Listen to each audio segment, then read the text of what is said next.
Praise, praise. Praise God. Ayun, palakpakan po natin si Jesus. Sabihin mo nga muna sa iyong katabi, partner. Salamat sa biyaya ng Diyos. Andito ka ngayon. Ayan, ulitin po natin ha. Maganda, may kaharap ka, tas may kinakausap ka. Mahirap po yung nagsasalitang mag-isa ha. Ayan, harapin mo yung iyong katabi at sabihin mo, partner! Salamat sa biyaya ng Diyos na andito ka ngayon. Ayun. Kung natutuwa ka talaga na nandito yung katabi mo, palakpakan mo ng the best si Jesus. Ayan. Praise God. Kamusta po kayo? Pabuti ng pabuti, paayos ng paayos, papogi ng papogi, payaman ng payaman, pabanal ng pabanal, at padami tayo ng padami. Amen. Ayan. Alam nyo po, bakit lagi natin sinasabi yung mga bagay na iyon? Kasi yun ay nangyayari. Yun yung mga bagay na gusto nating mangyari. Kaya yun ang ating sinasabi. Dahil ang buhay at kamatayan daw ay nasa kapangyarihan ng ating mga dila. Kung anong ating sinasabi, yun ang nagaganap sa buhay natin. Okay?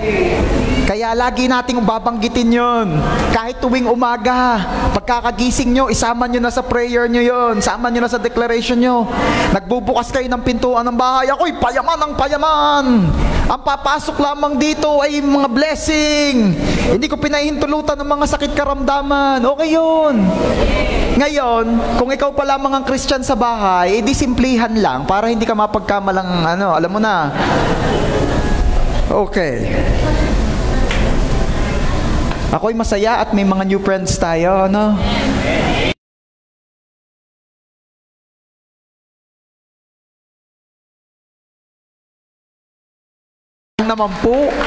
Hindi naman po makakakalahating araw man lang daw. Ngayon po medyo mahaba-haba dahil after this service po ay Christmas party na. Ano? Kaya para po hindi na masyadong magtagal ang Christmas party natin, number 3. Biro lang po.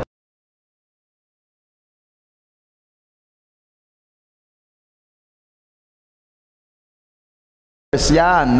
Nasa si Buddha. Ayan ang mga tatay.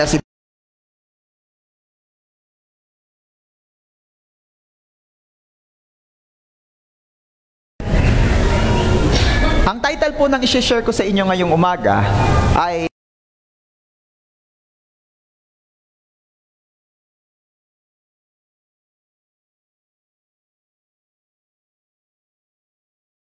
daw ay yung may mataas na grades.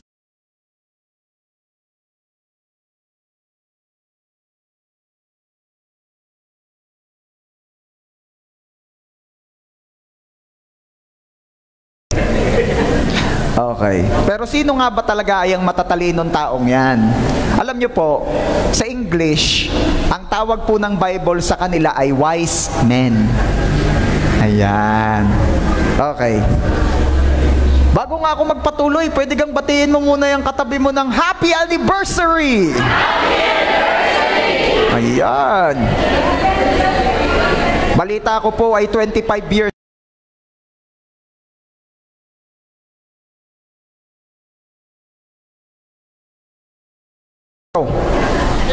Kaya naniniwala po ako, bibiyayaan na tayo ni Lord ng ating sariling church lot and building. It's been a long time. Napakahabang panahon na po naman na nangungupahan ang JA1 San Jose. Kaya 2025 is the year of our breakthrough. Soon.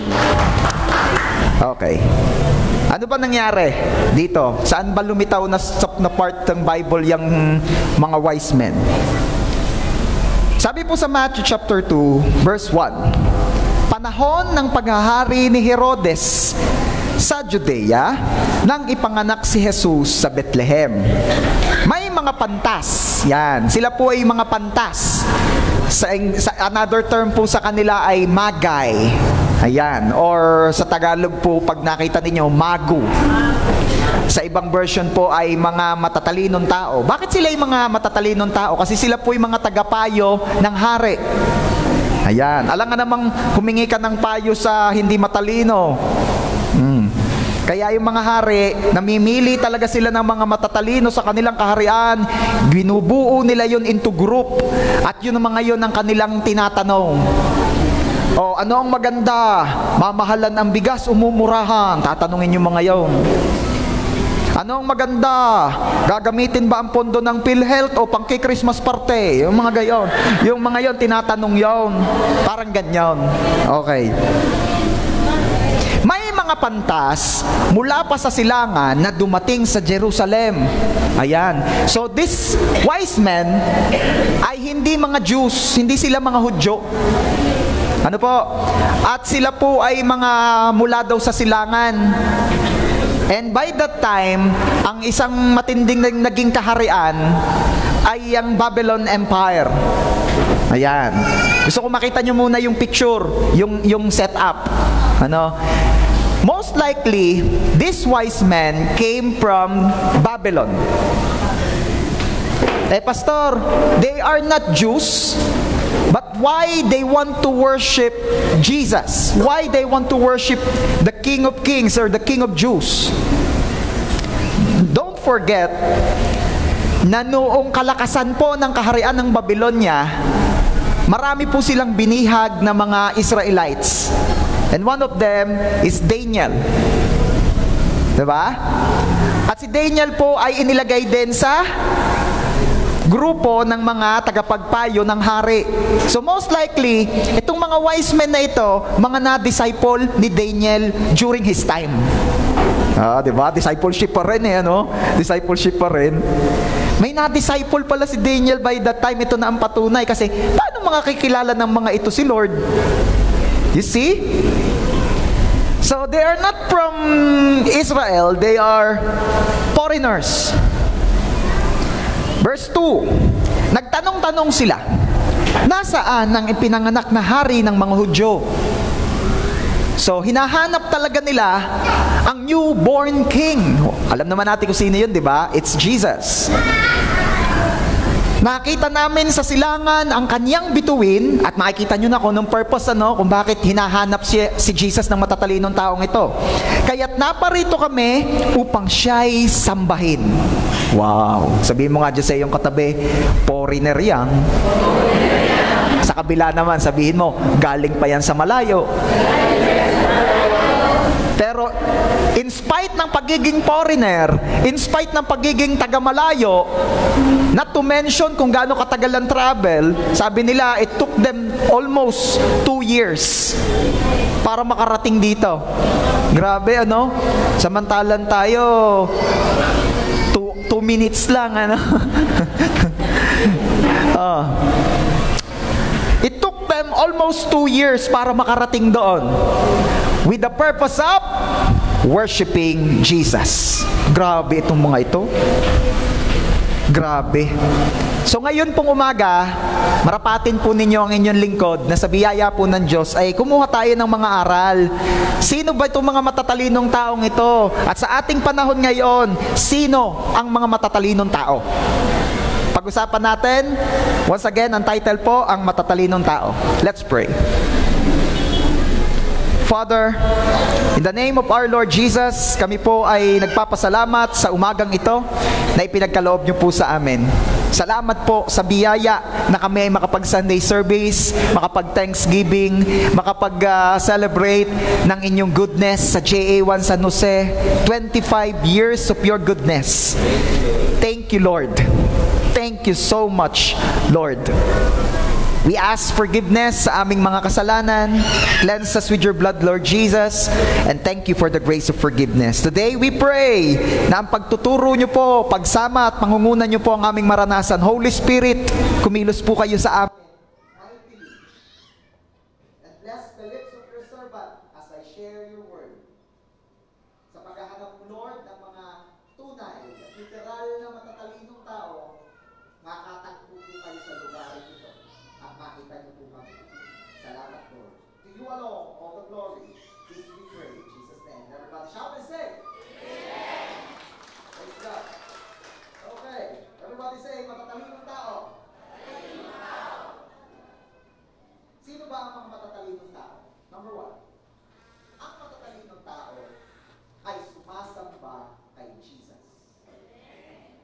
So kung hindi ka sumasamba kay Jesus, read between the lines. Bakit? Ba't sasamba ka sa hindi Diyos? Pangitang-pangitan na si Jesus ang Diyos.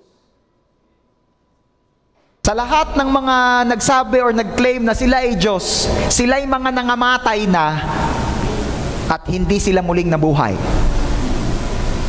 Si Jesus lamang po ang nag-iisang nag-claim na siya ay Diyos, siya ay namatay at siya ay muling nabuhay at hindi na mamamatay kailan pa man. So why worship ang hindi naman tunay na Diyos? Kaya ang matatalino sumasamba kay Jesus. Sabi po sa Matthew chapter 2 verse 2, nagtanong-tanong sila, nasaan ang ipinanganak na hari ng mga Hudyo? Nakita namin sa silangan ng kanyang bituin, kaya't naparito kami upang siya'y sambahin. You know, church, ang matatalinong tao, alam nila kung sino ang dapat sambahin. Alam ko, nilagay ko yan dyan. Alam nila kung sino ang dapat sambahin. Sino ang sinasamba mo? Ay hindi ata alam. Ulitin ko ang tanong, second chance na ito ha. Sino ang sinasamba mo? Jesus! Diba? Baka kasi meron ka pang kinakantahan ng sinasamba kita. Higit pa sa pag-akala mong iniibig lang kita. Hindi ko po kinanta kasi una hindi ko alam yung tono. Padalawa, alam ko mga young people ay hindi rin naman ano gamahal? Ha? Ano yan? Huwag mong takpan ng bibig mo. Bobotones ko gare. Okay na? Ayan. Mahal na mahal po ako na aking asawa. Gusto niya laging I will look good. Opo, ganyan talaga siya. Nasaan ka ga? Ayun. Okay. Nasaan ako? Sa asawa. Nasabi na eh. Ayan. Ay hindi ko kinanta, una di ko alam ang tono. Padalwa, hindi rin naman alam ng mga young people yun. Okay. Make sure na alam mo kung sino ang dapat mong sambahin. Are you there? Meron pa papakita sa inyo. Lalakdaw tayo na medyo malayo-layo. In Matthew chapter 2 verse 11, hindi ka humina, parang humina. Humina nga, ano? Lumakas na uli. Yung mga nasa technical, ihuli nyo sa pila sa pagkain mamaya. Ha? Last Sunday pa ang mga yan eh. Okay.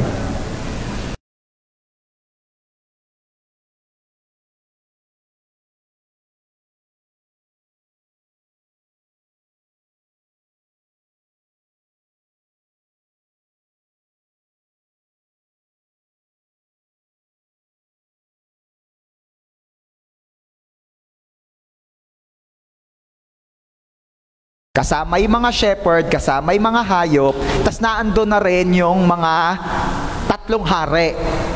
Okay. Klaro natin. Kasi ito yung masyado ng naging engraved na eh, umukit na sa mga puso't isip natin because of traditions. But if you're going to check your Bible, first, hindi po mga hari ang dumating that time. Ang sabi po ng Bible, they are wise men.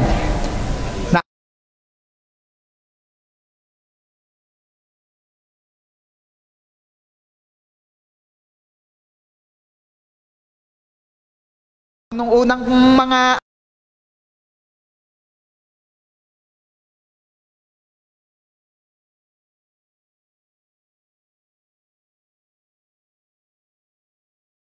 matatalinong tao, mga wise men, tagapayo ng hari. Padalawang trivia para maging malinaw po. Ano? It's better to check our Bibles. Hindi po tatatlo ang dumating. Kasi sabi ng ating tradition, tatlo daw po ang dumating na hari. May mga pangalan pa nga. Di ba? Oh, hindi ko naaalamin ko ng pangalan at hindi naman ako interesado. Pero hindi po sila tatlo. Ang sabi po ng Bible, caravan.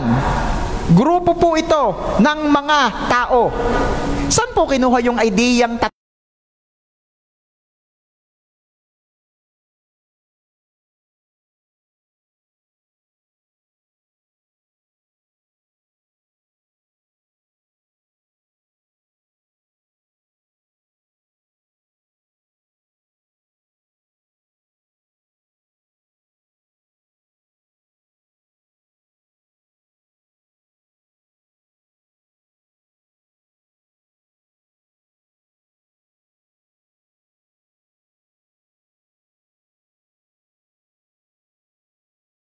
itong 20 ito, tigigisang sakong ginto. Are namang 20 grupong are, maraming kamangyan, tas are mira, tapos meron pang mga saba, at saka mga kamote. Marami pa. Siguro yung 3 lang yung na-mention. Are you there? Kung ano yung kanilang masarap na pasalubong from Babylon. Bawa, buko pie, kalamay, hindi ninyo alam. Yun lang yung mga na-mention. Ang Bible po kasi, hindi minimension lahat ng detalye. Tanungin niyo ako kung bakit. Pastor, bakit po? Pastor, bakit po? Kakaunti na nga yung minention, hindi niyo pa binabasa. Lalo pag pinahaba, hindi gagang kakapal, lalo nang hindi niyo binasa. Okay. Kidding aside. Pero, hindi po tatatlo yung regalo. Yung marami, iba't ibang klase. Na-mention lang yung 3 the best. Okay. At pang-4 na trivia. Usually, pag nakikita natin doon sa mga bilin, na andun sa sabsaban, dumating na yung mga hari daw. No. As you can see in the verse, basahin mo nga uli. Pagpasok sa bahay, nakauwi na ho. Nakauwi na ho ang pamilya ni Jesus nung nabisita sila ng mga wise men. Nasa bahay na. Okay? Pastor, ibig sabihin, mali yung nabili kong bilin? Mali. Inisa na lang nila para hindi masyadong marere. Yun yun. Okay? At least, you know your Bible. So, better know your Bible. Read your Bible. Huwag basta nakaugalian, huwag basta napagkasunduan, ay iyon na. Know your Bible. Sabi mo nga sa katabi mo, know your Bible. Okay. Tuloy natin. Sabi ko nga sa inyo kanina, alam ng matatalinong tao kung sino ang dapat sambahin. Sabi doon sa verse, pagpasok sa bahay, nakita nila ang mga bata sa piling ni Maria na kanyang ina. Nagpartera pa sila at sinamba ang bata. Take note of this. Andon si Maria, pero si Jesus ang kanilang sinamba. So know who you will worship. Ang matatalinong tao, alam nila kung sinong sasambahin nila. Uulitin ko, andon si Maria, pero si Jesus ang sinamba nila. Hindi sila humingi ng intercession kay Maria. Hindi nila sinabi, Maria, baka pwede naman through you, sasambahin ko si Jesus. Hindi. Diretsa, pagdating nila, they worship Jesus. And there's Mary, they give honor to Mary. Hi Mary, Jesus. Sabihin mo nga sa katabi mo, ang matatalinong tao, alam nila kung sino ang dapat nilang sambahin. At sino ang dapat mong sambahin? Congratulations, matalino ka. Ano pa? Ang matatalinong tao po ay hindi kagaya ng iba na alam na kung sino ang dapat sambahin, abay hindi pa naiingle. Batanggin nyo naman ho lahat na naririto, no? Alam nyo yung naiingle. Kahit naman hindi batanggin nyo, pag medyo matagal ka na rito, nakakaintindihan tayo doon sa hindi naiingle. Saan naman kinuha yan, pastor? Matthew chapter 2 verse 3. Nang mabalitaan ito ni Haring Herodes, siya'y naligalig. Gayon din ang buong Jerusalem. Naligalig daw po si Herodes. Magkaiba yung naligalig at maligalig, ha? Huwag mong tingnan niyang katabi mo, magkaiba yung naligalig at maligalig. Ano ibig sabihin ng naligalig? Nabahala. Threatened siya. Bakit siya threatened? Kasi siyang king. Then may mga dadating na matatalinong tao, hinahanap namin ang hari ng mga Hudyo. Sabi siguro ni Herodes, ako yun. Sabi ng mga matatalinong tao, hindi ikaw. Teka. Kung ikaw kaya, si Herodes, ano mararamdaman mo? Tay muna. Hindi daw akong hari. Ano nangyayari? Meron yata nang nangyayari, hindi ko alam. Okay. So, ano nakalagay dyan? Verse 4, kaya tinipon niya ang lahat ng mga punong pare at mga tagapagturo ng kautusan at sila'y tinanong, saan ba isisilang ang Kristo? Tumugon sila, sa Bethlehem po, sapagkat ganito ang isinulat ng propeta. Verse 6, at ikaw, Bethlehem, na lupain ng Juda, ay hindi pinakahamak sa mga pangunahing bayan ng Juda, sapagkat sa iyo magmumula ang isang pinuno na mamamahala sa aking bayang Israel. Ano gusto ko makita nyo din Tinanong ni Herodes yung mga punong pare, yung mga priest at mga tagapagturo daw, ng mga tagapag-preach ng word that time. In that place. Sabi mo nga, in that place. In that place. Tinanong, nakasagot naman. Ibig sabihin, alam nila kung saan, alam nilang may ipanganganak na hari ng mga Hudyo. But the question is this, alam mo naman pala, pagkalapit-lapit mo pa, ba hindi ka naiinglay? Iba-iba sana kung ang kwento ay ganito. Pinatawag ni Haring Herodes ang mga tagapagturo ng kautusan at mga pare. Subalit nagalit siyang lalo dahil wala ang mga iyon, dahil nasamba na rin sa ibagong panganak na hari. Dahil alam nila kung nasaan, dahil malapit lang sila. Walang ganun sa story Agad-agad pinatawag ng hari, naroroon. Kung si Herodes ay sumasamba rin sa tunay na Diyos, baka ika naman ni Herodes, alam nyo pala, ba't narito pa kayo? Sabihin mo nga dyan sa iyong katabi, ang matatalinong tao ay hindi kagaya ng iba na alam na kung sinong dapat sambahin, ay iba'y hindi naiinglay.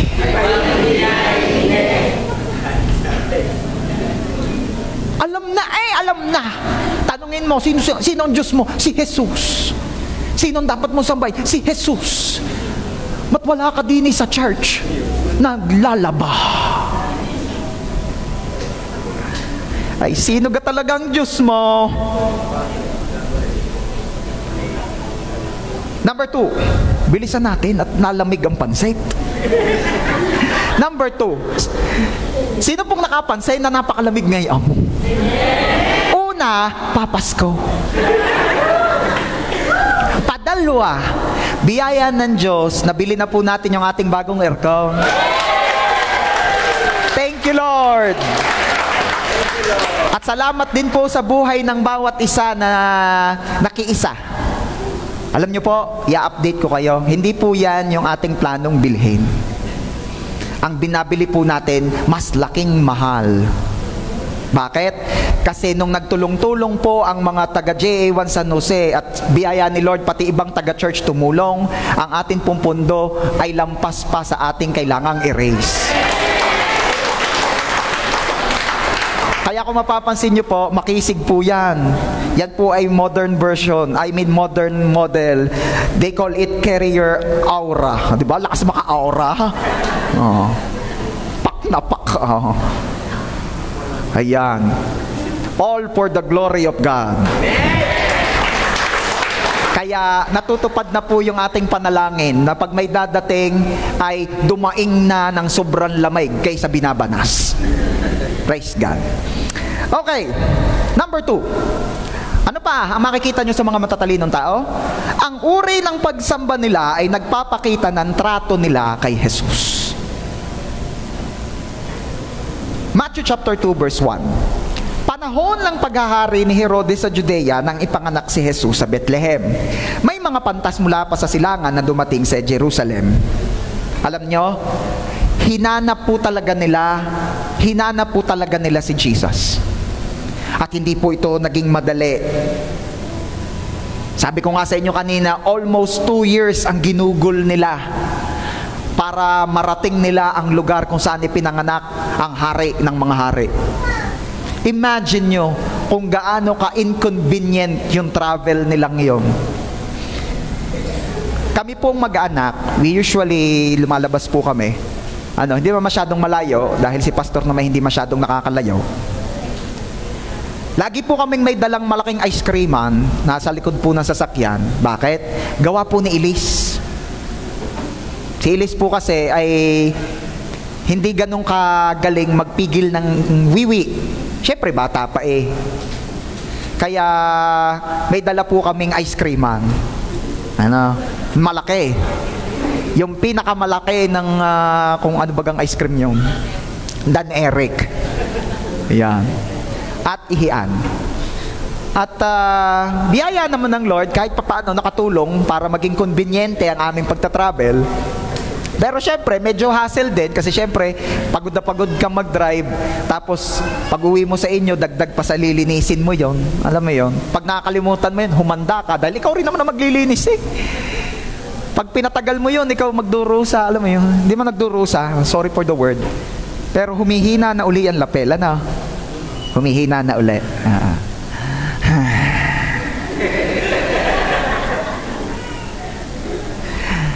Anniversary ngayon, ha? Huwag niyo akong...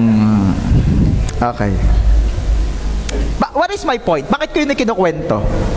Kasi po, hindi madaling mag-travel. Imagine nyo po that time, kung gaano ka-inconvenient ang mag-travel. Eh kami ho, nakakotse, naka-aircon. Ang mga ito ho, naka-camel. Diba? Naka-camel. Dala mo pati pampakain doon. Saka hahanap ka talaga ng kung saan pwedeng uminom. Nag-arereklamo tayo pag nakasakay tayo sa open na sasakyan, maalikabok. Sila po sa disyerto. Alikabok baka mo. At ito ang gusto kong i-highlight. Hindi po sila sumamba dahil convenient. You are so blessed that we are gathering here. Ginagawa po natin ang ating pagsamba kay Jesus in a very convenient place. Yung mga nadatnan ako na po dito sa JA1 San Jose, di ba? Kung naaalala nyo po, galing po tayo doon sa ating unang lugar sa Maytaysan, doon sa bahay ni Lola. Yung mga tipong pag medyo na late ang service mo, parang may mga naglalakad na doon, ang naka-lotus pit, yung mga ganun. Ang liit-liit. Ang init. Lumalamig lang pagpapasko. At kapag ang liit ng lugar, pag nahuli ka, ay doon ka sa may grahe, na doon ka sisilip sa pagitan ng mga jealousy para maka-attend ka ng service. Ganon. Para silang hindi kasali. Parang langit, tapos lupa, tapos impyerno. Parang ganyan. Ang lungkot. But now, thanks be to God, we are here. Thanks be to God, naka-haircon. Diba? Naalala ko po ang bukang bibig ng mga nadatnang kuno dito. Hindi nila iniisip noon ang aircon. For them, ang aircon ay kapritsyuhan. Ang aircon ay luho. Pero, as the Lord makes this congregation grow, doon nila nakikita, hindi pwedeng walang aircon, babanas. Dahil dumadami. Thank you, Lord. Pero this is my point. We're so convenient in worshiping God here. Napaka-conveniente na. Kaya ano excuse mo? Ang mga matatalinong tao, they worship Jesus at hindi sila sumamba dahil convenient. You know, what's their reason in worshiping God? Hindi sila sumamba dahil convenient. Sumamba sila dahil karapat dapat sambahin si Jesus. Alam nyo, sa matatalinong tao, hindi issue ang hirap. Hindi issue sa kanila ang gastos. Ay, layo rin ho ng tinravel. Imagine ninyo, mahigit 2 taong nagtatravel. Magaling na lahat, hindi nagkukurudo, pastor. Camel ang gamit. Oo nga. Ay, ang pagkain naman tubig pa. Alam nyo po ba sa disyerto, mas mahal pa po ang tubig kaysa soft drinks. Kaya yung ibang mga OFW doon, pag di nila napagtanto, sumoft drinks na sumoft drinks, pag uwi dito, dialysis. Cut. Hindi issue sa kanila kung mahirap. They are doing it simply because they know that Jesus is worthy of their worship. Di po sila kagaya ng iba, nakalapit-lapit na ay di pa naiingle. Tingnan mo yung katabi mo. Tapos wala ka nang sasabihin, tingnan mo lang. Yan, okay na yan. Yang tingin mong yan, may sinabi na yan, madami nang sinabi. Matthew chapter 2 verse 4. Kaya tinipon niya ang lahat ng mga punong pari at mga tagapagturo ng kautusan at sila'y tinanong, saan ba isisilang ang Kristo? Tumugon sila, sa Bethlehem po. Sabihin mo nga, nasa Bethlehem po.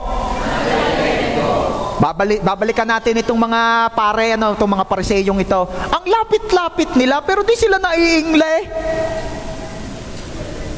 Ano pa?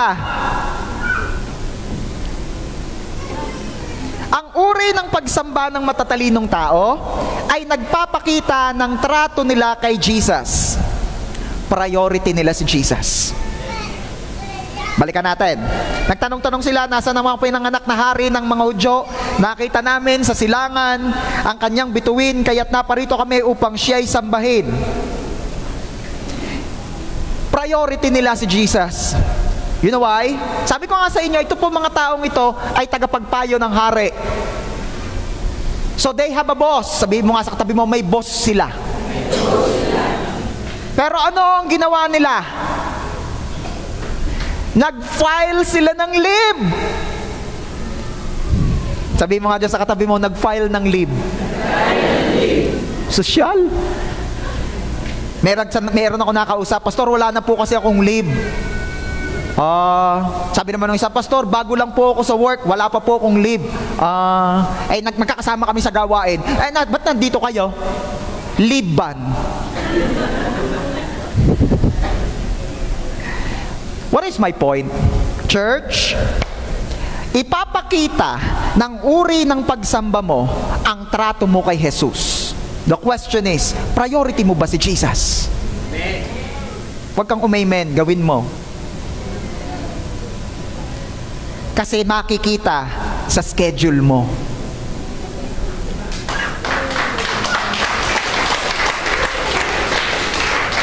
Ang matatalinong tao, hindi na pag-uusapan ang linggo. Ano ibig sabihin, Pastor, nung hindi na pag-uusapan ng linggo? Sa matatalinong tao, ang linggo ay araw ng pagsamba.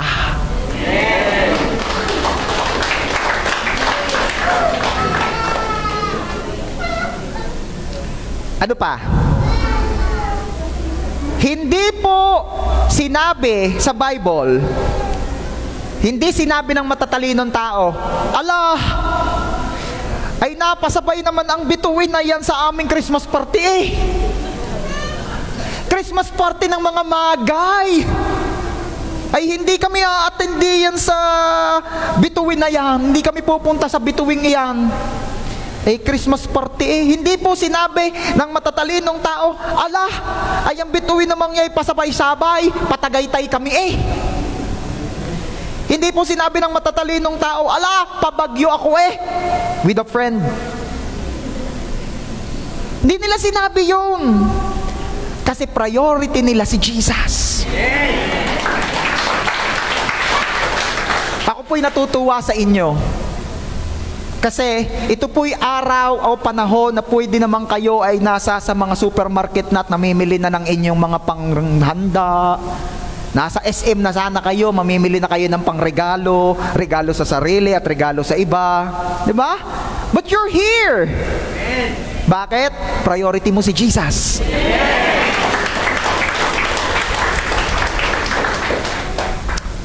Alam niyo po, napakadaming reasons why we want to worship Jesus. Ang daming reasons to worship Jesus. Meron dito, your reason is because Jesus healed you. Pinagaling ka ni Lord. Meron dito, you're worshiping Jesus because naunawaan mo that Jesus saves you. Pupunta na po sana akong impyerno eh.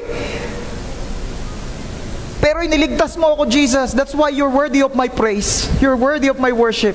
Meron naman dito, you're worshiping Jesus because after a very long wait, ay binigay na ni Lord sa iyo ang iyong answered prayer. It could be a business, it could be a job, it could be a partner in life. It could be a breakthrough in something. I don't know. Ang daming reasons to worship Jesus. Pero higit sa lahat ng reason, ito ang pinakamahalaga at pinakamatinding reason. Ano yon? Dahil karapat-dapat sambahin si Jesus. We will worship Jesus simply because karapat-dapat siyang sambahin. Alam nyo, ito isang napapansin ko. Nakakalungkot, pero ito ang isang tendency ng Kristiyano. Lumalayo kay Lord dahil nahihiya, dahil nagkasala.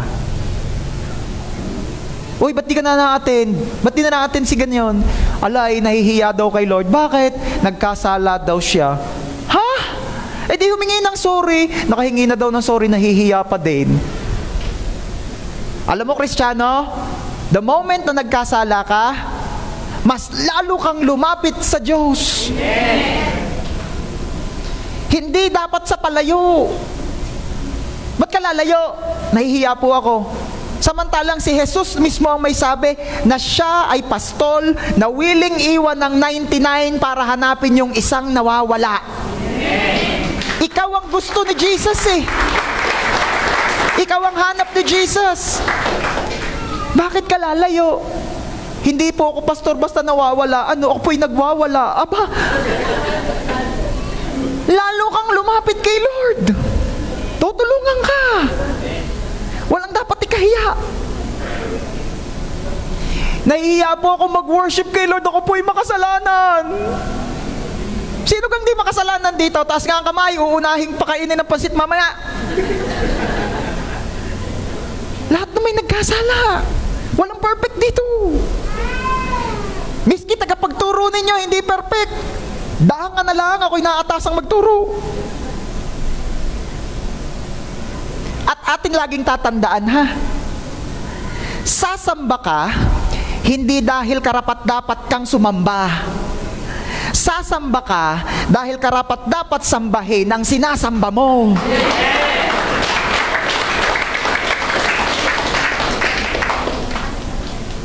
Naalala ninyo yung si Jesus mismo nagkukwento, meron daw mayabang na Pariseo, sabi, Lord, I am here to worship you. I'm giving my tithes. I am giving to the poor. I am doing your will. Hindi po ako kagayaan yan, makasalanang yan.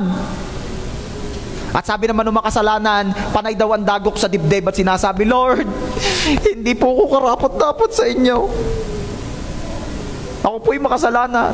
At ano sabi ni Jesus? Mas gusto daw niya ang worship nung isa.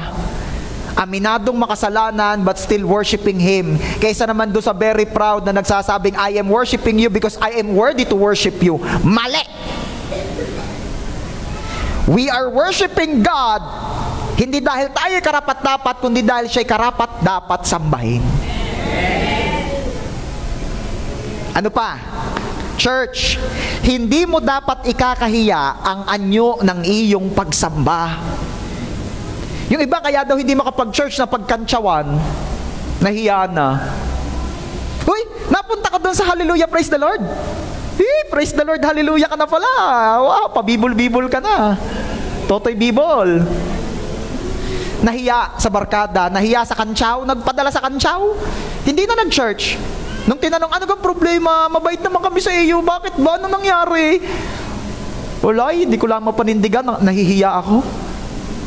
Ha? Ang matatalinong tao, hindi ikinakahiya ang anyo ng kanyang pagsamba. Ano pa? Matthew chapter 2 verse 11. Pagpasok sa bahay, nakita nila ang bata sa piling ni Maria na kanyang ina. Nagpatira pa sila at sinamba ang bata. Sino nga uli itong mga bumisitang ito sa batang Jesus? Matatalinong tao, mga pantas, mga tagapayo ng hari. Hindi basta-basta mga ito. Sabihin mo sa katabi mo, hindi sila just. Ano ibig sabihin? Hindi sila basta-bastang tao. Pero pagdating nila sa bahay, at nakita nila ang batang si Jesus. Ano ang sabi ng Bible? Sila'y nagpatira pa. Ano ibig sabihin nagpatira pa? Sila'y dumapa. Sila'y sumubsob. And they don't care kung anong sasabihin ng makakakita sa kanila. Imagine ninyo, yun yung mga high rank official. mga tagapayo ng hari. Di syempre, hindi mga yun mag-drive ng kanilang camel. May mga alipin na kasama mga yon. All throughout their lives, pinaglilingkuran nila yung mga yon. Then makikita nila, yung bossing nila, nakasubsob sa bata. Imagine ang pwedeng sabihin ng mga alipin, si bossing, pagkatapang-tapang sa atin, kaya bang yabang, yun naman pala gayan laang, susubsob sa bata. Shit! But these wise men don't care. Bakit? Kasi alam nila kung sino ang sinasamba nila. Ang sinasamba nila ay hari ng mga hari, Panginoon ng Panginoon, Diyos ng mga Diyos. Ang mahalaga sa matatalinong taong ito ay kung ano ang sasabihin ng Diyos nila at hindi ang sasabihin ng mga taong nakapaligid sa kanila.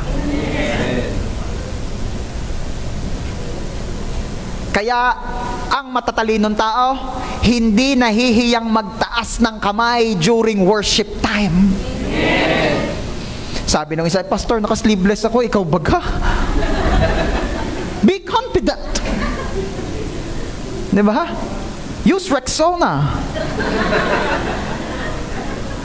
Pastor, kahit naka-Rexona, nagmamalasado pa rin. Lagyan mo ng borax. Para kahit malasado, makintab. Naririnig ko yung umiiyak daw yung kilikili. Umiiyak pala yung kilikili yan. Okay. Huwag mong pigilan! Taas mo ang kamay mo! Pastor, hindi po maganda ang boses ko. Wala namang sinabi ang Bible na kailangan na magwo-worship kay Lord maganda ang boses. Ang sabi, lahat daw ng may hininga, purihin ang Diyos. Amen. Yun ang sabi ng Bible. May hininga ka ga. Wag na, hindi ko sinasabing testing.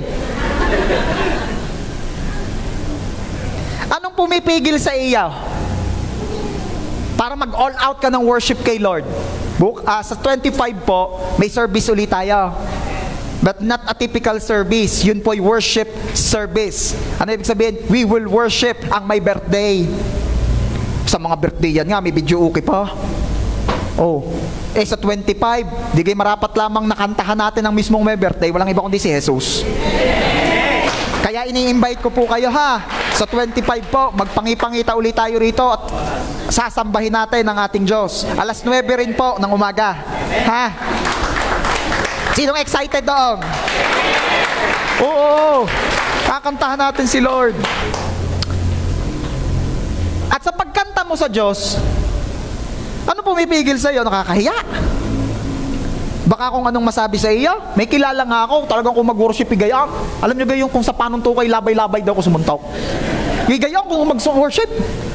Inatamaan sa nguso yung katabay. And take note, ang nanguso, anak ng pastor. Sa hiya daw naman niya Pero napigilan ka siyang mag-worship. Hindi daw, humarap daw siya doon sa kabila at doon daw siya nagagayang. Nagalit yung anak ng pastor? Hindi, nagwo-worship din yun Alam niyo kapag ikaw palapuna, malamang di ka nagwo-worship, ang dami mo nakikita. Suot ba ka? Worship time ng mamaritis ka? Ano ba yun? Babang-baba na ang presensya.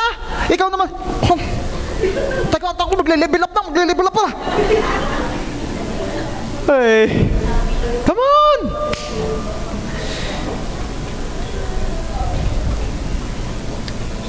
Anong ikakahiya mo samantalang worship is not about you?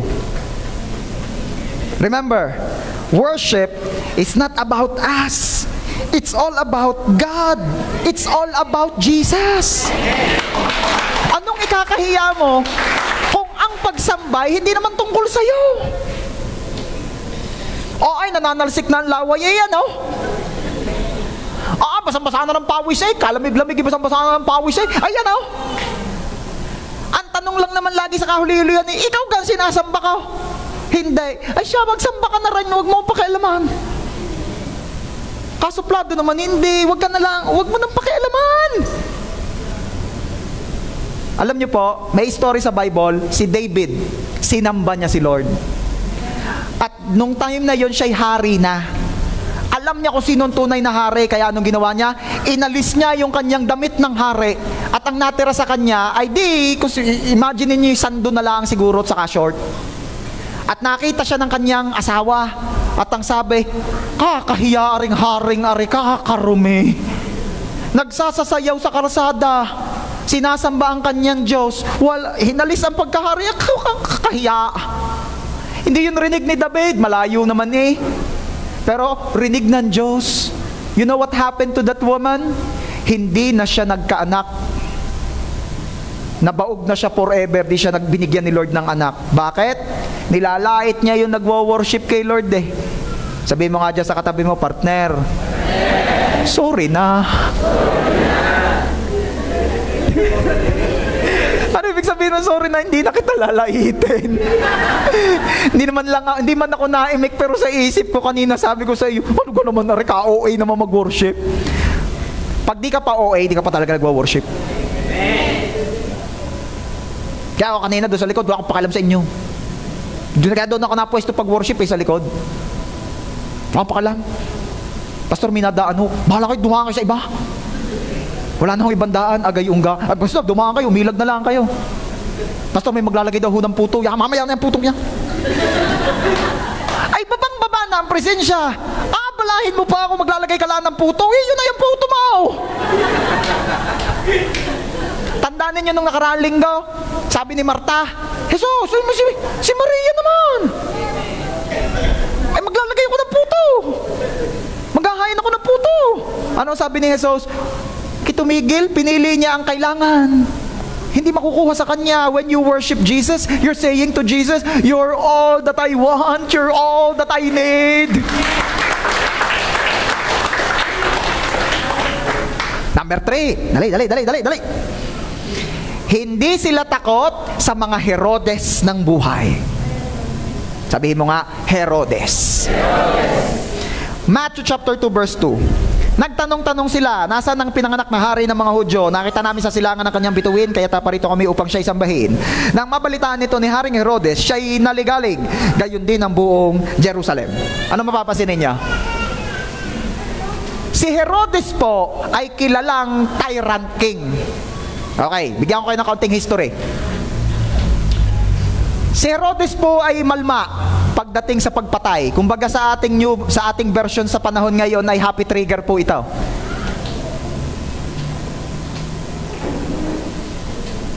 If I'm not mistaken, sa natatandaan ko, sa nabasa ko, parang may pinatay itong malapit na kamag-anak dahil naging threat sa kingdom.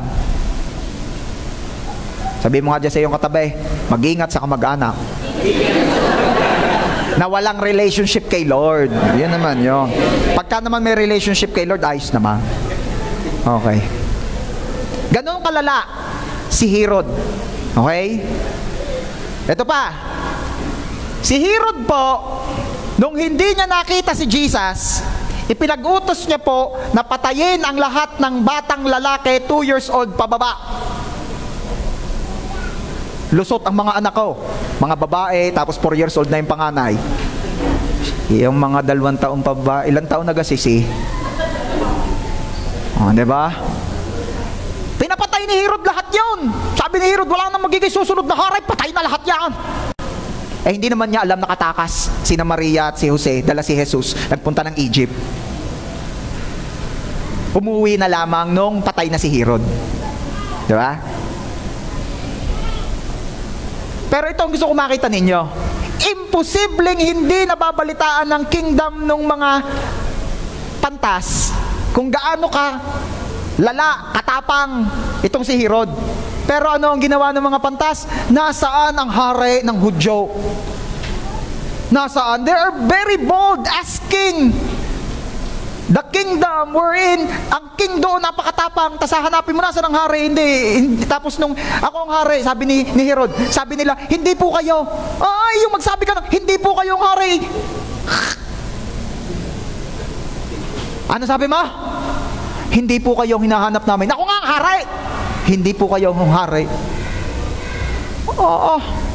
Imagine ninyo, kaya nyo sabihin yun? Pero silang mga matatalinong tao ay hindi takot kay Herod.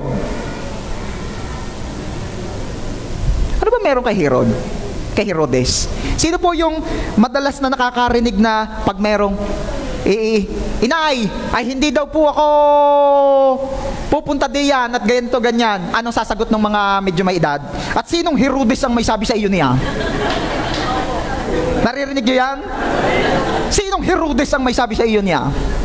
Bakit Herodes? Diga? Sa mga lula po, anong pa, ba't nga Herodes? Di ni kinuha yun. Diba? Di ni kinuha yun. Hari at tyrant, matigas ang salita. Kaya ibig sabihin po niyan, ang ibig sabihin niyan, Herodes. Sinong Herodes ang may sabi sa iyo niyan? Siya'y may say sa iyo. Yung nagsabi sa iyo noon, kaya Herodes, may say siya sa iyo. May kapangyarihan ang sinasabi niya sa iyo. Now, kung i-apply po natin ito sa ating mga buhay, church, sino ang Herodes mong buhay mo? Sino yung may say sa buhay mo? Sino yung kapag sinabi niya, hindi pwedeng di ka susunod? At alam niyo po si Herod, simula pa lamang ng simula, gusto na niyang mapatay si Jesus. Di na nga lang niya nagawa. And up to now, I believe that there is a Herod spirit. Ano ibig sabihin ng Herod spirit? Ito po ay isang spirit na kumikilos upang patayin ang Jesus sa buhay mo. Kaya wag mong hahayaang may Herodes na papatay sa pagsamba mo. Laging may Herodes. Laging may Herodes. Ano ba yung mga Herodes? Ang mga Herodes po ay mga tao o bagay o anuman na pipigil sa iyo sa pagsamba. I am so blessed in the life of Sis Leia. Where's Sis Leia? Sis Leia. Ayun! Where's Sis Mel? Nasa po si Sis Mel? Ayun! Pwede kang palakpakan natin sila sa buhay ng mga yan. Pastor, ano ga pong meron kay Sis Leia bukod sa napaka good looking at mukhang dun niya? Ay, huwag na kayo magtakang niya yung mukhang dun niya dahil kung nakikita o nabalitaan nyo na po yung pinakamalaking lugawan doon sa may palengke ng San Jose, kanila ho yun. And this is her story. Sunday po ang pinakamalakas na araw ng kanilang lugawan. Siguro nagtataka kayo, ba't narito ho si Sis Leia? Kasi nanindigan si Sis Leia na ang kanyang lugawan ay hindi magiging Herodes ng buhay niya.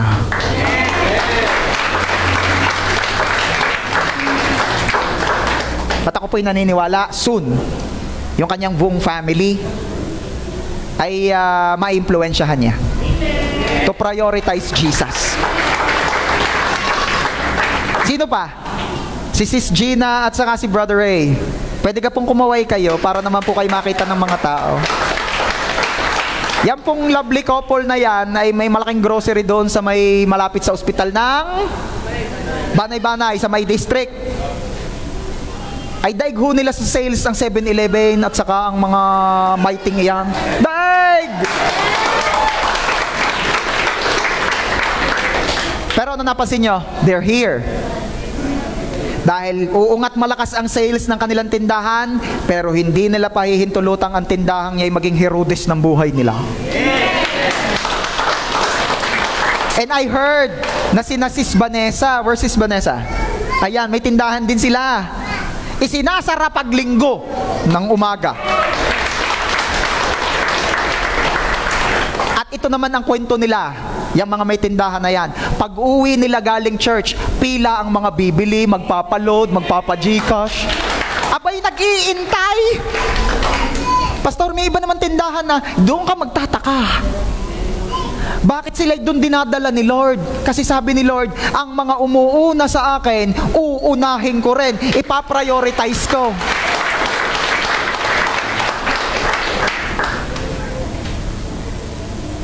Parang sina Sis Malu, hindi ayaw na nila mag-deliver ng itlog pag linggo eh. Oh. Iba na pag di-delivery ng mga, nabasa kami, church kami, bahala kayo. Tao nang dinideliver ano? Parang Peter itong mag-asawang ito eh.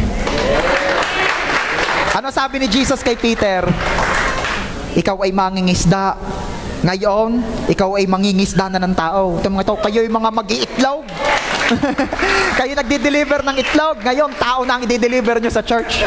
Praise God. Palakpakan natin si Lord sa buhay ng mga ito. Grabe.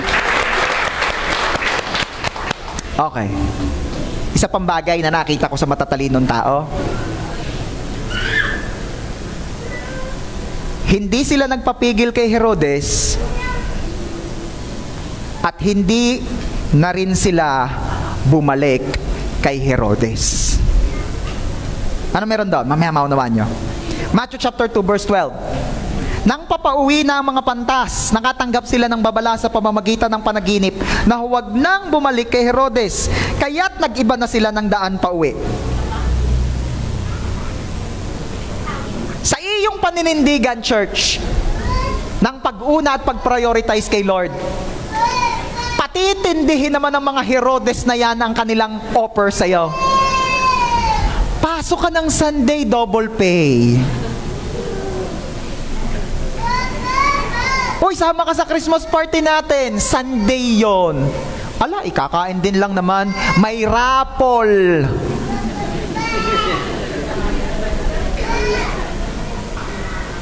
Pumasok ka daw ng Sunday. Wala naman akong pasok pag linggo ah. Sabi ng boss. Please don't get me wrong. Hindi po masamang maghanap buhay ha. Baka naman pagkatapos ng service may mag-resign na dito, sabi ni pastor. Wala akong sinasabi. Hindi po masamang maghanap buhay. Pwede namang yay sabay. Naglilingkod ka kay Lord, tapos naghahanap buhay ka, pwede yan. Ang atin lang pinag-uusapan dito, dapat malinaw sa iyo sinong uunahin mo. Sino ang priority mo? Si Jesus at hindi ang anumang Herodes ng buhay mo. Wag mo namang sasabihin, sabi ng katrabaho mo, uy, sabi ni boss, pumasok ka raw ng linggo. Wag mo namang gagamitin yung sinabi ko kanina, at sinong Herodes naman yung boss mo? Wag mo gagayunin.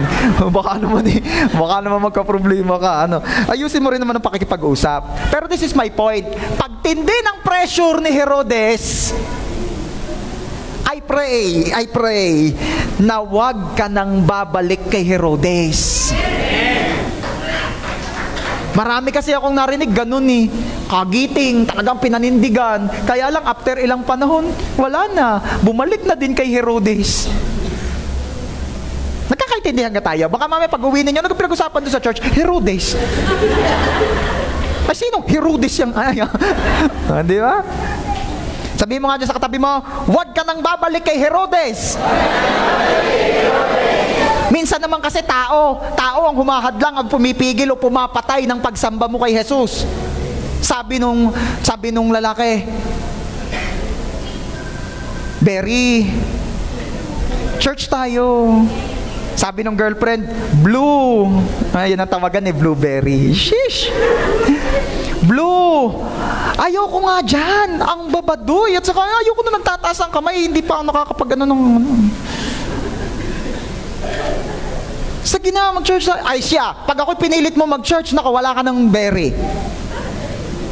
Magtyaga ka sa bignay. Berry rin yun. Wala ka ng girlfriend. Anong gagawin mo? At sino kang Herodes ka para ako'y pigyan mo? Hindi, dali, mag-church na ikaw. Ikaw na may maganda. Mauto. Minsan tao ang ginagamit ng Diyos para pigilan ka sumamba, para patayin ang Jesus, ang pagsamba mo kay Jesus sa buhay mo. Kaya sabihin mo dyan sa katabi mo, partner, huwag ka nang babalik kay Herodes. Sa kabila naman, sabihin mo, partner, sabihin mo, partner, huwag ka nang makikipagbalikan kay Herodes.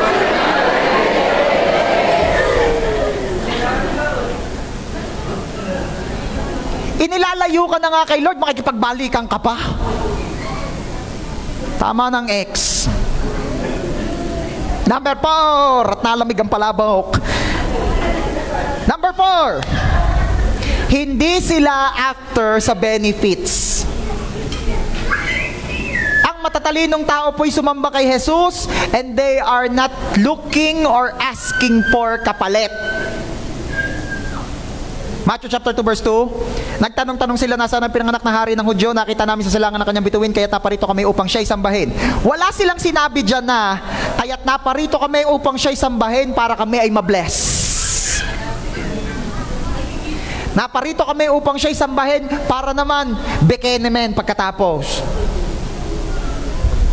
Naparito kami upang siya'y tawaging Panginoon, Panginoon, at mamaya'y penge noon.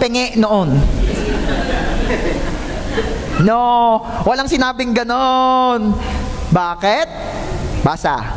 They simply wanted to worship Jesus. At para sa kanila, ang makasamba kay Jesus ay napakalaki ng pakinabang. Kaya na matatalinong tao, malaking pakinabang na para sa iyo ang maitaas mo ang kamay mo para kay Jesus. Para sa'yo, privilege na yan. Yun na ang blessing na matindi mo. At kung i-bless ka pa ni Lord, fringe benefit na lang yan, bonus na lang yan. Pero yung ako ay makaalis sa aking mga pinagkakaabalahan at makapag-spend ako ng time with my Creator, ito'y pakinabang na. Ito na ang blessing ko. Always remember, church, na ang ginagawa mo para kay Lord at sa Kanyang kaharian ay worship mo sa Kanya. Amen. And that, my friend, ay pakinabang na. Privilege. Pribilehiyo po makasamba sa isang Diyos na banal. We are not worthy to worship a holy God simply because we're not holy. We are not worthy to worship a perfect God simply because we're not perfect. Pero binigyan ka ng pagkakataong sambahin ng Diyos. And that, my friend, ay isang matindi ng pagpapalang natanggap mo. Ano mang ginagawa mong para kay Lord at para sa Kanyang kaharian ay worship mo sa Kanya. I want to mention and praise God sa buhay ng mga youth na nag-ayos at nag-decor ng ating church. Nakakatuwa naman. At special mention ko si Ken. Nandiyan ka si Ken? Nasa si Ken? Ayun. Kakatuwa talaga namang naabutan ko rito nag-iisa-isa. Nagdi-design. At ipinagpapatuloy ang kanyang laban sa anay. Wala akong nakitang nakikipagdigmaan sa anay diyan sa pinto kundi si Ken lang. Napakatyagang bata. God bless you. Isa pa ang gusto kong i-mention na yung magkakapatid na Kenneth, JK, and VJ. Talagang yan, tatlong yan ang lagi na lamang, Kenneth, ganito, ganyan, yung aircon. VJ, bumili ka ng ganyan. JK, ayusin mo yung sa PowerPoint at saka yung ganyan. Kung lagi na lang sila. Laging sila. Mga laging gumagawa. Alam nyo, mga anak, at sa bawat isa, hindi ko na na-mention, alam ko, kanya-kanya kayo ng ganap dito. Marami tayong nagampanan dito. Pero ito ang gusto ko mabanggitin sa inyo. Church, ano mang ginagawa mo para kay Lord at sa Kanyang kaharian, yan ay worship mo sa Kanya. Yan ay mabangong samyo na nakakarating sa Kanyang trono sa langit. Hindi ko pa nabanggit dyan yung mga nagluto, yung mga nagpapakain pag midweek. Di ko pa nabanggit dyan yung mga walang pagod na nananalangin, hindi ni sila nakikita pero sila keep on praying for the church, for your servant. Hindi ko pa nabanggit ang mga yan. Sino po rito yung kapag ka may nagawa ka sa isang tao at nagte-thank you sa iyo, ang sinasagot mo ay, it's my pleasure. Alam niyo po, matatalinong tao ay gayaan. Hindi sila nag-iisip ng balik sa kanilang efforts. Hindi sila nag-iisip ng balik sa kanilang mga ibinigay. For them, doing that thing or doing that worship is their pleasure. Bakit? Kasi walang sayang sa lahat ng ginagawa at binibigay mo para sa Diyos. Walang sayang dyan. At mag-iingat po tayo dyan sa mindset na what's for me. Ano naman ang para sa akin? Mag-iingat tayo sa mindset na yan. Yan ay masyadong self-entitled. Hindi nila naunawaan ng mga may mindset na gayaan na yung makasamba ka sa Diyos at makapaglingkod ka ay privilege na, blessing itself na. So do not ask for what's for you. Paglapit mo sa Panginoon, huwag mong isipin, ano kayang blessing ni Lord sa akin dahil ginawa ko ito. No, we're not after that. Ang matatalinong tao, they worship Jesus. Period. They are not expecting something in return.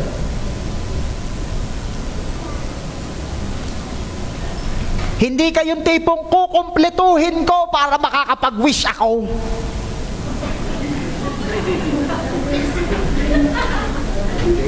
May sasabihin ako sa inyo. Sasamba ka dahil karapat-dapat siyang sambahin, hindi dahil may wish ka na gusto mong matupad. Come on! Ang dami na-deceive at nag-aakalang what they're doing is worship. Pero God is looking at your heart. Are you really after me, says the Lord, or you're after pagkatapos ay magwi-wish ka? Alam niyo po, ako'y galing diyan at nag-wish na po ako ng napakaraming wish. Kinumpleto ko yan, kumpleto, labis pa. And when I wish, wala ring nangyari. Pero nung nakilala ko ang tunay na Diyos, at ito ang sabi ng Diyos, humingi ka ng anuman sa ngalan ko sa Ama at iyo'y pagkakaloob ko sa iyo. Hindi na sinabi doon ng Panginoong Jesus, kumpletuhin mo ito, kumpletuhin mo ayan. Pagkatapos hahalik ka sa garnay, wala!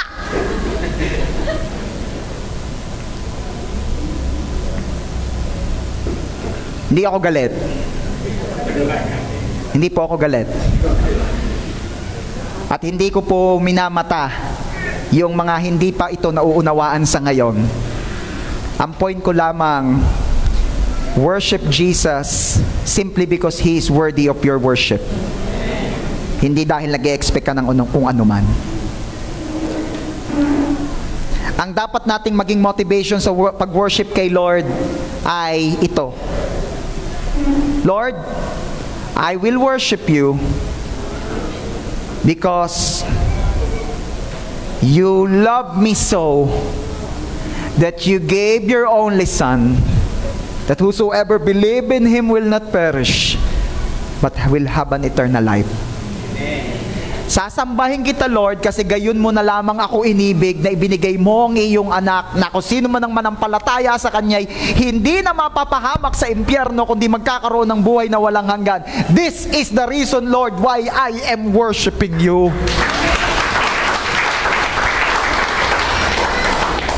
Actually, hindi mo kailangang mag-expect ng something from God when you worship Him kasi bago ka pa sumamba, may ibinigay na siya. And that is His Son. That is Jesus. That is your salvation. Ang pagsamba mo'y resulta na lamang ng kung anong tinanggap mo. Pastor, sasamba ako para ako'y may matanggap sa Diyos. No! Sasamba ka dahil resulta na lang yan ang tinanggap mo. Anong tinanggap ko? Kaligtasan. Tumanggap ka, binigay sa iyo, nag-iisang anak, ikaw sanang mapapahamak sa cross, ikaw sanang mapapahamak sa impyerno, pero ang anak na ng Diyos, ang Panginoong Jesus na ang napahamak. Tumanggap ka na. Hindi na po ako hihingi. Pwedeng humingi, ayusin lang ang puso, huwag kaya sasamba, ay hihingi. Kasakit kaya nung overseas ang iyong nanay, ang iyong tatay, tatawag ka lang dahil may hihinging ka. At tumahimik na ang J.A.1 San Jose. Diba? Sumasamba ka dahil umiibig ka. At gusto ko rin maging malinaw ha, umiibig ka dahil una niya tayong minahal.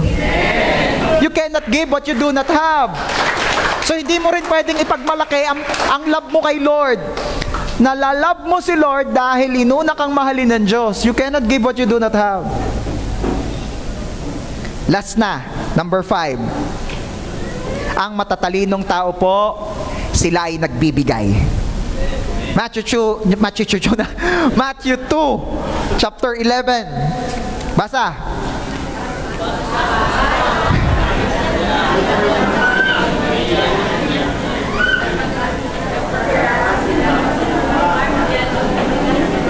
Inihandog din nila sa kanya ang mga dala nilang ginto, insenso at mira. Have you noticed? Matatapos na tayo, verse 11. Di yan na lang umikot halos eh. Hindi na nakatuloy-tuloy sa pagpasok sa bahay na yan. Laging papasok sa bahay eh. Ano daw binigay?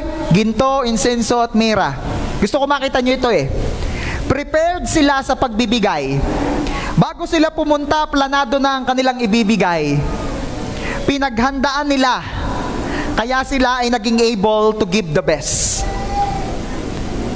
Common problem po, kaya hindi maibigay ang the best. Hindi pinaghandaan. Paghandaan mo, so you will be able to give your best. Hindi sila nagbigay dahil may nag-exhort ng giving. Wala po kayong nakita dong pagpasok ng matatalinong tao sa bahay, tumayo si Pastora Nika at sinabi, darako na po tayo sa pagbibigay. Ini-encourage ko po kayo, kayo po'y mabibless. Walang gayon. Nagbigay sila kahit walang nag-exhort ng giving. Ano pa? Hindi sila nagbigay dahil nagustuhan nila ang preaching. Wala po kayong nakita doon sa story. Pagpasok nila sa bahay, here comes pastor at nag-preach. Matatalinong tao ay nagbibigay. Walang ganon. Nagbigay sila hindi dahil sila ay na-bless sa preaching, dahil wala mang preaching. Pumunta po talaga ang matatalinong tao para magbigay, para sumamba. At malayo pa lang po sila, ready na ang pangbigay nila. Malayo pa. Imagine ninyo, almost 2 years yung travel nila. Eh kung saka pa lang nila iisipin yung nakangalhati na sila sa daan, saka lang nila iisipin, ay tagtag, babalik tayo, mag-o-offering tayo. Ay, kalahating taon pa uli bago nakabalik. Pero anong gusto ko makita nyo, malayo pa lang sila, ready na sila sa pambigay nila. Nasa bahay pa lang, inihahanda na. Isa pang gusto ko makita nyo. At iningatan nila ang kanilang pangbigay. Sabihin mo nga sa katabi mo, iningatan. Bakit kailangang ingatan?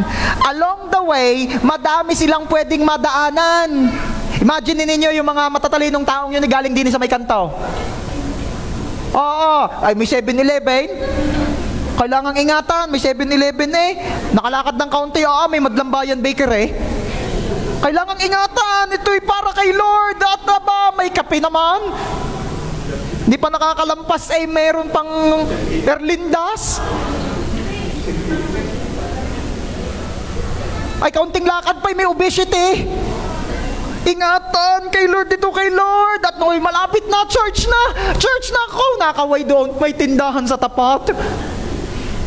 At pagpasok mo, may nagtitinda ng dill nut. Ingatan mo! Bakit iniingatan? Ba't iniingatan ng matatalinong tao? Alam nila na meron yung pinaglalaanan at yung para kay Lord. Ang matatalinong tao, sa bahay pa lang inihahanda na ang pangbigay. Hindi sila pumunta ng walang dala. Hindi sila dumating doon kay Jesus at nung winorship nila si Jesus, sinabi ba nila kay Maria at kay Jose, mga pare, pasensya na ha, alam nyo naman ang aming kalagayan ngayon. Walang ganyan.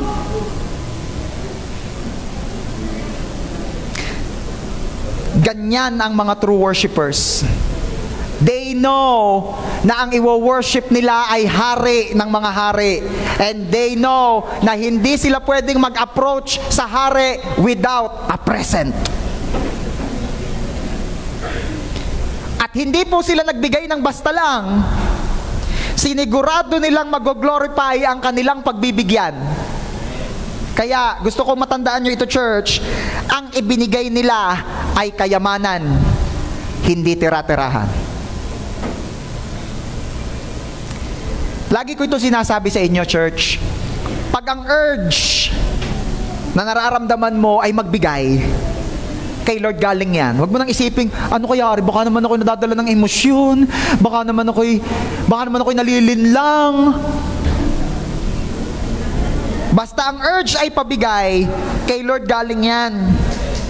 Given na hindi ka naaabuso na ha, at given na hindi gagamitin sa hindi kalooban ni Lord.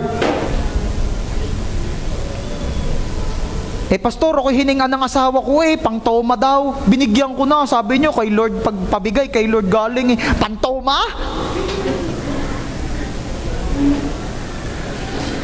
Isa pa, bakit kay Lord galing yung urge to give? Hindi ka kasi tuturuan ng demonyo na magbigay. Dahil in the first place, ayaw niya na mapagpala ka. Pag nagtanim ka, aani ka. At ayaw ng kaaway na mangyari yun, ninanakawan ka pa nga. Kaya imposible sa demonyo galing yun. Alam niyo po kung anong kalaban talaga dito sa pagbibigay? Kasakiman. Pag ikaw ay nakakakain ng tama, listen to this church. Pag ikaw ay nakakakain 3 beses, 4 na beses pa nga yung iba sa isang araw, may bahay kang natitirahan, at yung mga kailangan mo talaga sa buhay ay andyan na. Sa totoo lang, aanhin mo pag labis-labis. Sa totoo lang. Ang makakain mo lang naman talaga kung ano lang yung sapat. Nakakain ka ng 1 buong lechon, bibili ka pa ng 3 pa, aanhin mo yan. Sa totoo lang. Sa totoo lang. Pag labis-labis, aanhin mo pa gayon. Aanhin mo pa gayong 128 million na pundo ng PhilHealth. Tanggapin na natin, we don't need so much. Kaya po may paalala ang Bible tungkol dyan. Guideline sa mga gustong makatanggap ng lampas sa kanilang pangangailangan. May guideline ng Bible. Ba't kailangan ng guideline?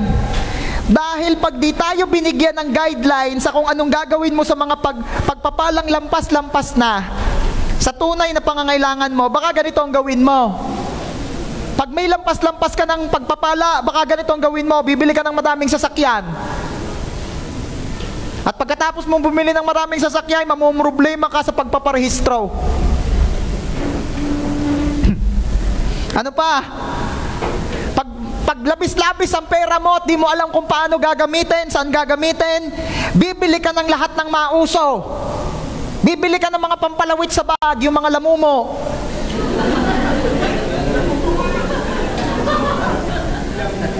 May nagregalo kay Elise, nag-Christmas party, yung mga lamamo, tinapon ko na. Sabi ni Elise, my classmate present, not nice. Ay, lamamo tinapon ko na. Pastor, mahal yan. Ayaw, habulin nyo sa basurahan. Hindi ako magsasabit no kahit pa mahal. Lamamo. Pero pag di mo alam kung saan gagamitin ang labis-labis mong kayamanan, bibili ka ng mga gayan. O-order ka ng o-order sa Shopee at Lazada. Galit na ang rider. Laging sa iyong deliver. Pag di mo alam kung saan gagamitin ang labis-labis sa pagpapala, bibili ka ng mamahaling aso. At ikaw ang magbabantay. Dahil mahal, baligtad. Ikaw ang magbabantay ng aso mo. Hindi ka? Lagi ko naman naikwento sa inyo yan, ano? Paano ka babantayan ng asong ang tahuli? Nya, nya, nya, nya, nya, nya.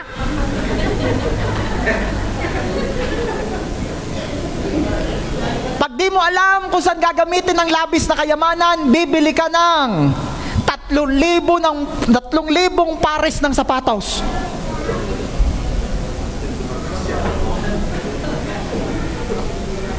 Bibili ka ng bahay sa Amerika, bibili ka ng bahay sa iba't ibang bansa.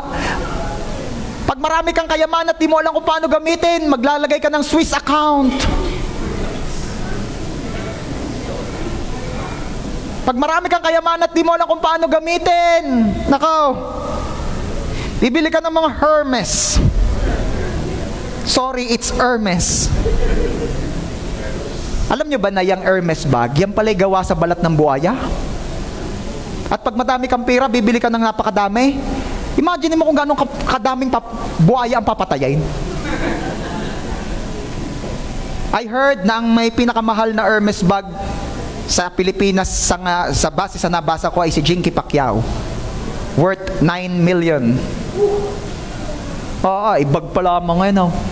Yung binili ko sa SM noon, tigda 2,000 lagi kong hawak at baka mawala. Ay baka pag ang bag ko'y gayon tigna 9 million, may nakataling aso yaw. Kaya mapapansin niyo yung mga babae, yung bag nila, iniuupo nila sa upuan, Kaya yung mga lalaki, wala tayong maupuan. Mahal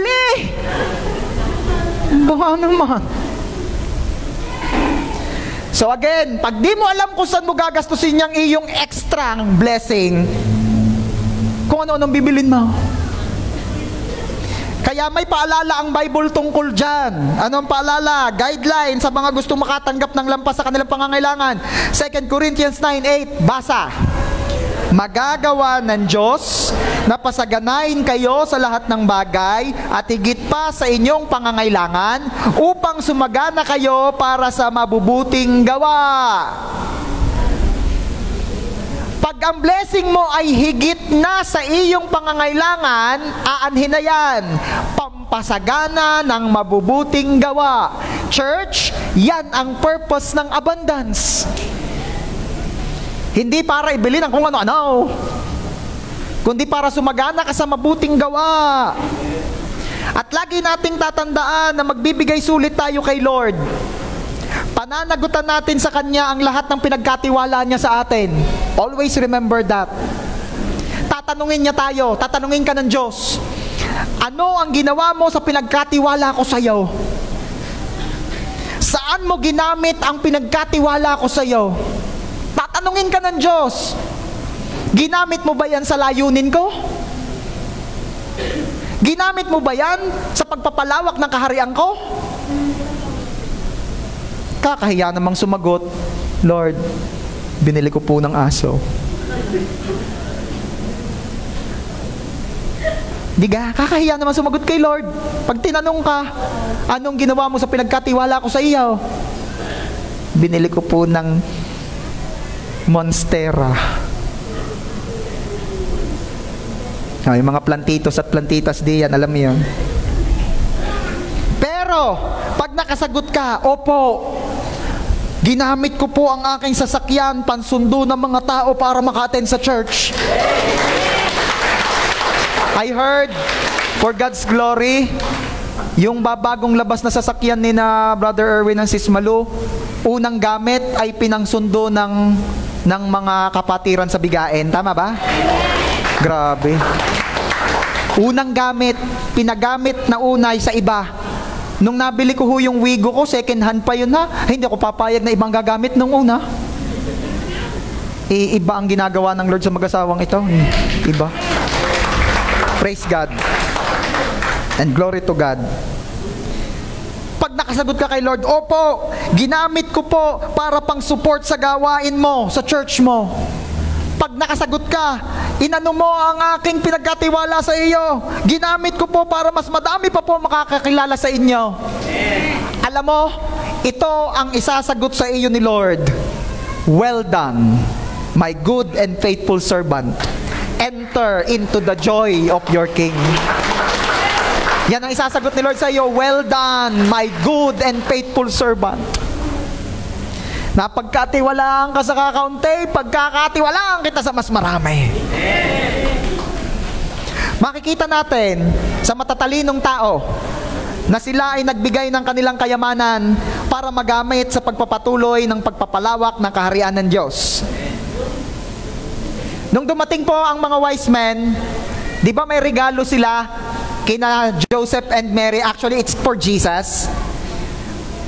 At ang number 1 na highlight doon, ginto.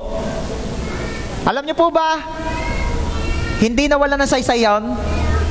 Basa, Matthew 2:13-15. Tulungan niyo po ako magbasa, 1, 2, 3, basa. Pagkaalis ng mga pantas, nagpakita kay Jose sa panaginip ang isang anghel ng Panginoon. Sinabi nito sa kanya, bumangon ka't dalhin mo agad sa Ehipto ang iyong mag-ina. At huwag kayong aalis doon hanggat hindi ko sinasabi sapagkat hahanapin ni Herodes ang bata upang patayin. Bumangon nga si Jose at nang gabi ring iyon, dinala niya sa Ehipto ang kanyang mag-ina. Doon sila nanirahan hanggang sa mamatay si Herodes. Sa gayon, natupad ng sinabi ng Panginoon sa pamamagitan ng propeta, tinawag ko ang aking anak mula sa Ehipto. Anong point? Kung walang bigay ang matatalinong tao, nung sila'y pumunta para sumamba, do you think may magagastos yung mag-anak on their staycation sa Egypt? Staycation ho yun, matagal-tagal. Hanggang mamatay daw si Herodes eh. Do you think may magagastos sila? Kaya may wisdom behind this eh.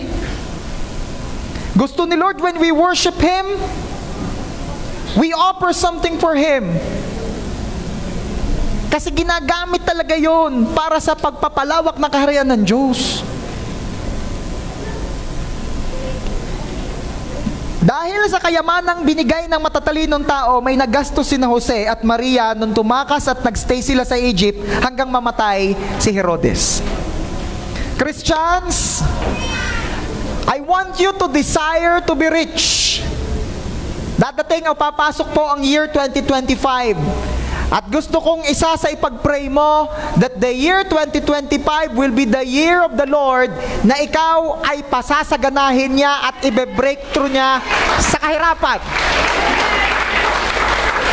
Again, church, desire to be rich.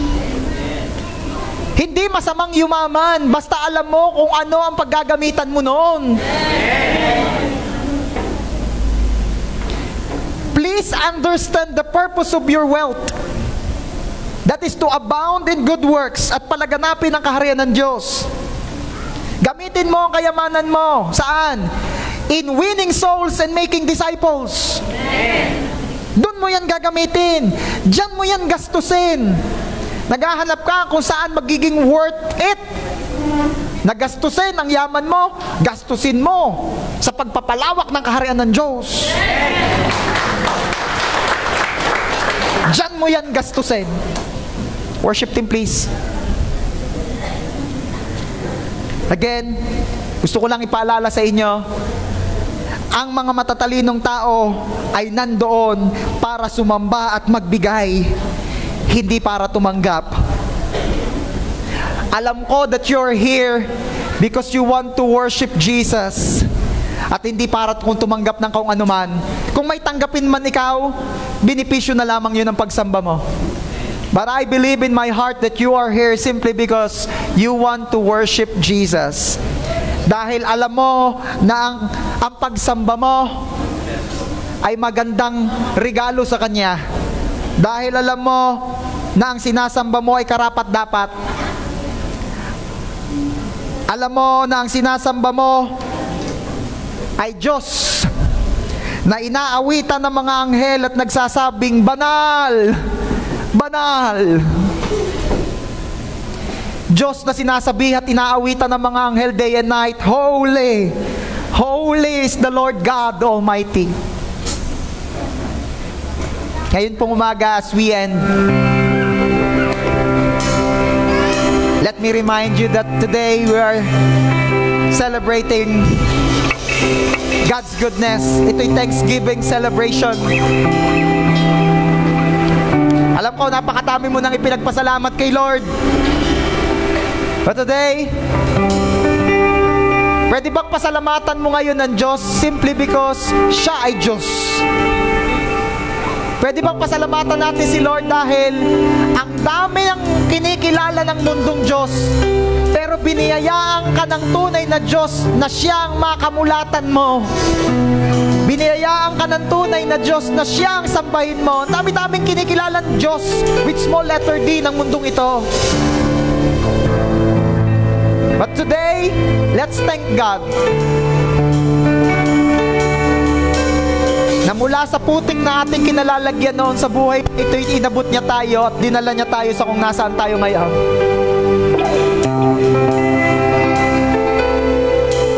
At hindi na yon. We will worship God because He is worthy na sambahin.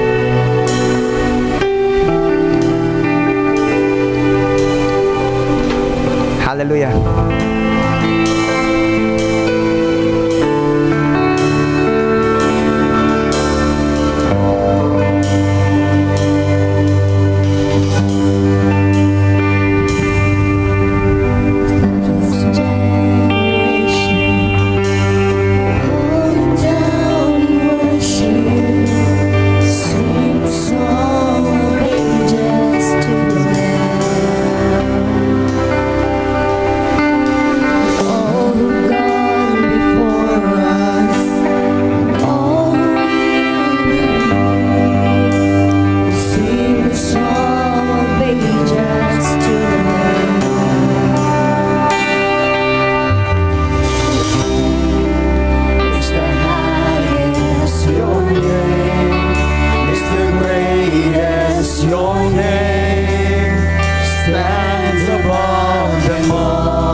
lifted high, holy, holy forever.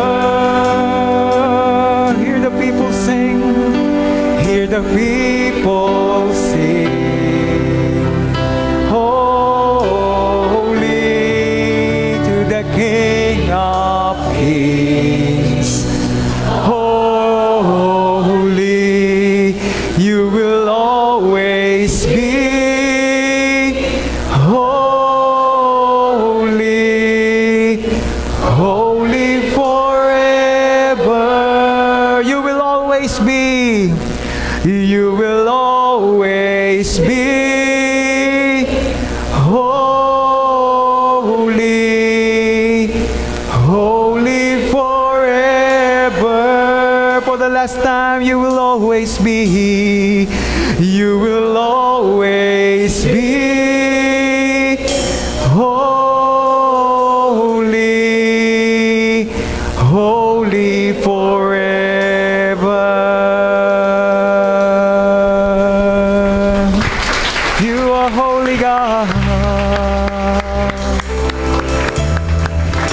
You are worthy to be praised.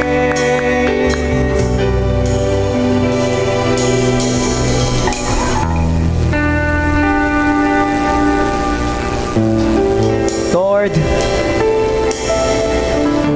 you are holy forever, and you are forever worthy to be praised.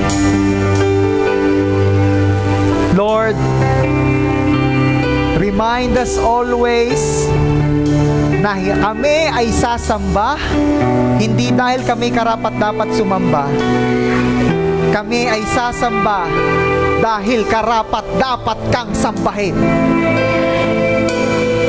Ano man ang aming sitwasyon, ano man ang aming pinagdadaanan ngayon, hindi no nabago ang katotohanan that you are still on your throne and you are King and worthy to be praised. That is why, Lord, gusto po naming malaman ninyo, you deserve to be worshipped. You deserve to be praised. At biyayaan niyo po ang bawat isang laging maging matalino. Dahil sinasamba ka namin, Panginoon, dahil karapat-dapat kang sambahin. I pray and declare in Jesus' name na ang JA1 San Jose ay pamilya ng Diyos na matatalino.